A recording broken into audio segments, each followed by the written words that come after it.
Tujuan hukum Prof. C.S.T. Kansil.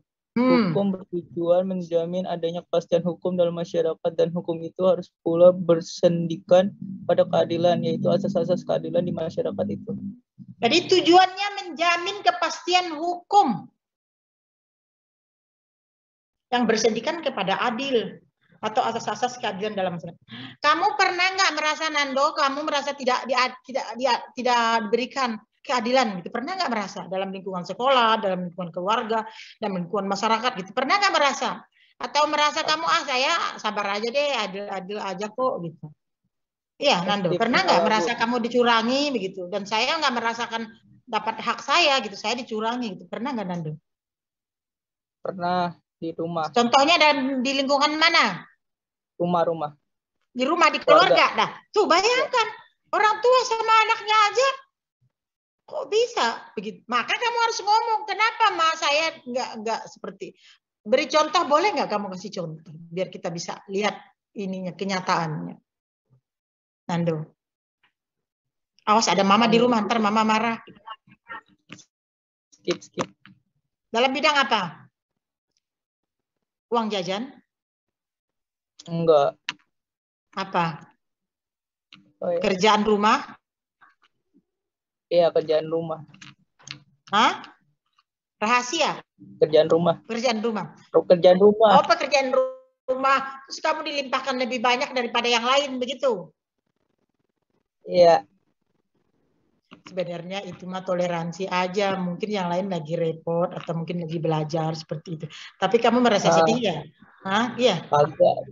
Kenapa? Pas kecil ya. Sekarang mah enggak, biasa aja. Biasa aja ya. Waktu kecil itu ya. Enggak lah. Iya. Orang tua itu kasih sayangnya sama. Ya, enggak ada bedanya. Kamu aja yang perasaan kita aja seperti itu ya. Dan enggak boleh berpikiran macam-macam seperti itu ya. Jadi menurut Kansil, tujuan hukum itu menjamin kepastian hukum. Tapi kalau kita lihat di Indonesia ini, Indonesia adalah negara hukum. Pasal 1 ayat 3, Indonesia adalah negara hukum. Tapi masih banyak yang merasa dicurangi, masih banyak yang merasa dirugikan seperti itu. Itu yang harus kita perjuangkan. Selanjutnya menurut Profesor Pankan, siapa nih? Mau nilai? Siapa? Tidak karena kita Rizky Aulia. Ibu saya. Siapa? Anissa, Bu. Anissa, silakan. Prof. Pankan. Ya itu kan? Iya. Hukum bertujuan untuk menjaga kepentingan tiap-tiap manusia supaya kepentingan-kepentingan itu tidak dapat diganggu. Anissa Amalina. Menurut Pankan, hukum bertujuan untuk menjaga kepentingan tiap-tiap manusia supaya kepentingan-kepentingan itu tidak dapat diganggu. Pada prakteknya terjadi nggak seperti itu, Anissa? Enggak, Bu. Iya, semuanya berjalan dengan benar. Enggak, masih banyak yang enggak benar. Masih banyak yang tidak sesuai ya, tidak sesuai ya. Oh, jadi sebenarnya bertujuan menjaga kepentingan tiap manusia supaya kepentingan-kepentingan itu tidak dapat diganggu. Tapi ternyata faktanya, makanya kamu sebagai generasi penerus ke depan harus benar-benar memberikan keadilan kepada orang. Apalagi kamu sebagai penegak hukumnya seperti itu ya. Lanjutkan Anissa, Profesor Subekti, supaya kita lihat perbandingannya. Profesor Subekti SH menyatakan hukum untuk mengabdi kepada tujuan negara. Mengabdi pada tujuan negara. Tujuan negara dalam pembukaan Undang-Undang Dasar 45 ada 4. 1, melindungi segenap bangsa. Jadi hukum itu untuk melindungi segenap bangsa. Yang kedua, memajukan kesejahteraan umum, mencerdaskan kehidupan bangsa, memelihara ketertiban dunia. Itu tujuan negara. Jadi kalau negara tidak tertib, ada yang tidak tertib, berarti itu hukum tidak tercapai. Ada yang tidak cerdas. Kan udah dikatakan dalam pasal 31, warga negara ini berhak mendapat pendidikan, tapi masih ada yang buta huruf. Itu nggak benar. Itu ya. Untuk tujuan negara. Tujuan negara itu tadi dalam pembukaan Undang-Undang 45 ada 4. Melindungi segenap bangsa, mencerdaskan kehidupan bangsa, memajukan kesejahteraan umum, memelihara ketertiban umum dunia seperti itu. Nah, jadi kalau ada hukum yang tegakkan tetapi ternyata tidak memelihara ketertiban, itu nggak benar. Kalau ada hukum, wah kucing ibu makan nih sebentar ya. Kamu gangguin aja.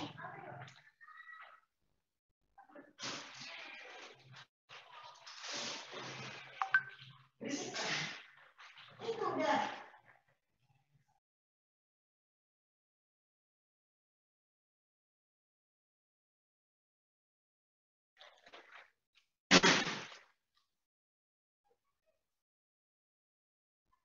Oke, dilanjutkan. Menurut Profesor Mister, lanjutkan yang ini. Pan Aperdon. Nisa, lanjutkan. Lanjutkan, Nisa. Saya berbu Profesor MRDR Alje van Apeldoorn mengungkapkan tujuan hukum ialah mengatur pergaulan hidup manusia secara damai. Nah, semuanya tujuannya baik, menentukan keadilan, kedamaian, seperti itu. Nah, tapi pada kenyataannya yang kita lihat memang masih ada yang tidak sesuai seperti itu ya. Ada yang mau ditanyakan sebelum kita lanjut? Ada yang mau ditanyakan sebelum kita lanjut? Kalau ada yang mau ditanyakan, silakan. Ada yang ditanyakan nggak? Kalau nggak, ibu yang bertanya nih. Ada yang mau ditanyakan sebelum kita lanjut tentang tarik pengertian hukum atau tentang tujuan hukum?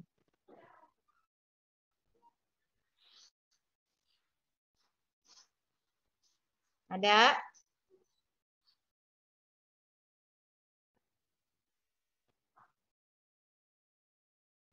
Nah, ada gangguan nih, Bu. Ada yang mau ditanyakan?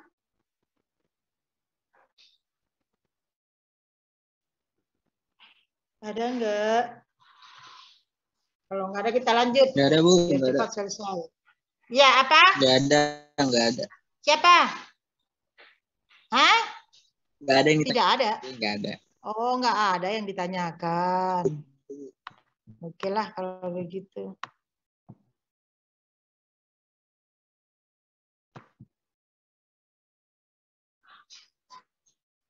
Hakikat perlindungan hukum. Aduh, gangguan di Ibu. Bisa kamu lihat ya? Bisa. Coba baca. Siapa? Saya, Bu. Siapa nih? Adinda. Adinda Rizky. Ya. Oke, silakan. Ibu soalnya gangguan. Hakikat perlindungan dan penegakan hukum. 1. Hmm. Adanya perlindungan dari pemerintah kepada warganya. 2. Jaminan kepastian hukum. 3. Berkaitan dengan hak-hak kewarganegaraan. 4. Adanya sanksi hukuman bagi pihak yang melanggarnya. Sebentar ya, di Ibu gangguan sayang. Tapi masih kelihatan. Astagfirullah.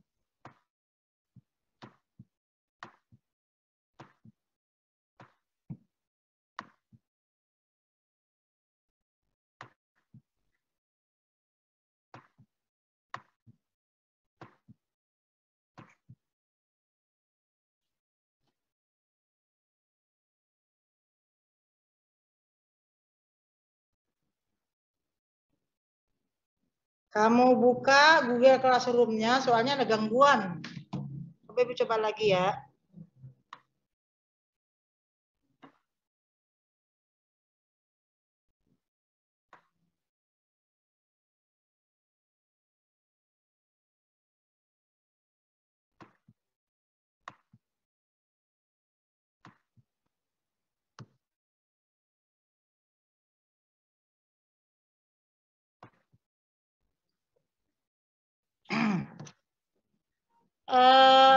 Bisa dibuka Google Classroom-nya?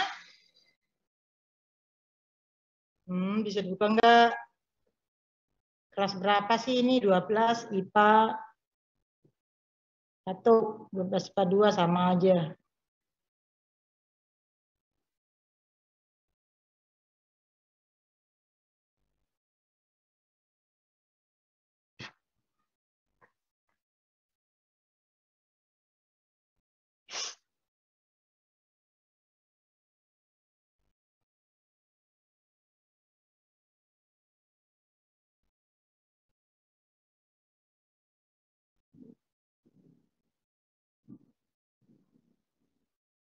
Coba tadi Dinda ulangi.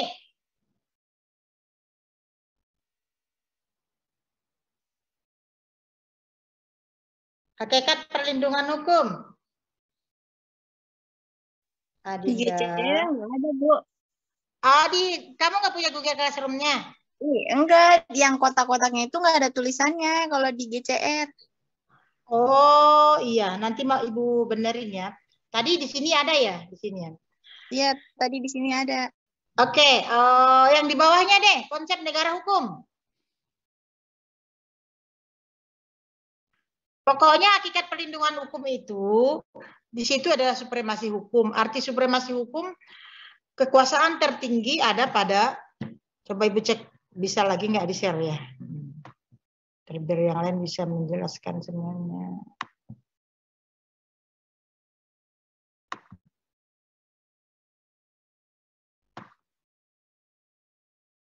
Langsung begini dia, masalah. Tunggu sebentar, jam berapa sih? 10:10. Kita sampai jam berapa sih? Kita sampai jam berapa, Say? 10:30 ya?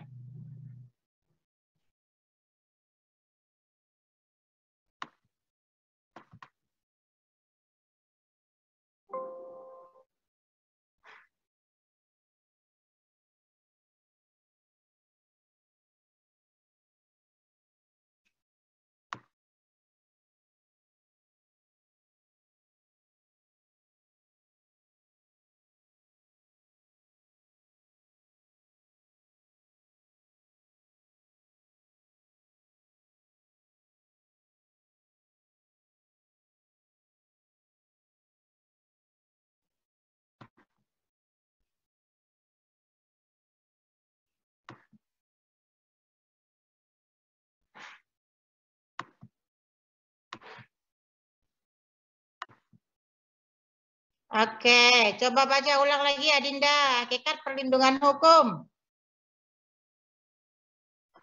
Yang mana yang tadi? Yang Udah kotak-kotak? masuk, nggak kelihatan ya? Belum kelihatan ya? Belum. Oke.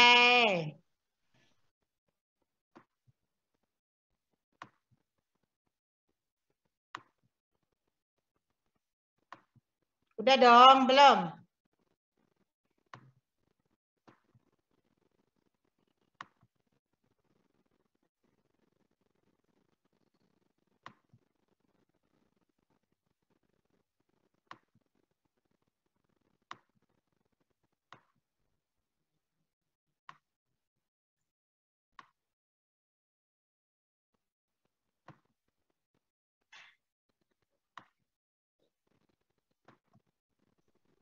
Udah, Bu. Ada. Ada. Coba. Hakikat perlindungan dan Yo. Satu, adanya perlindungan. Keluar lagi ya? Apa sih, Bu? Enggak. Hah, ada? Masih ada. Ya, kan keluar. Nanti Bu benerin yang ada di Bu poin. Ya, dibenerin ya. Jadi hakikat perlindungan hukum tadi kan udah lihat tuh. Kemudian yang paling bawah, coba buka ininya, bisa nggak? Coba kamu buka. Yang konsep. Yang di Google Classroom. Ya, yang mana? Di bawahnya ada tuh. Konsep negara hukum. Konsep. Siapa yang bisa?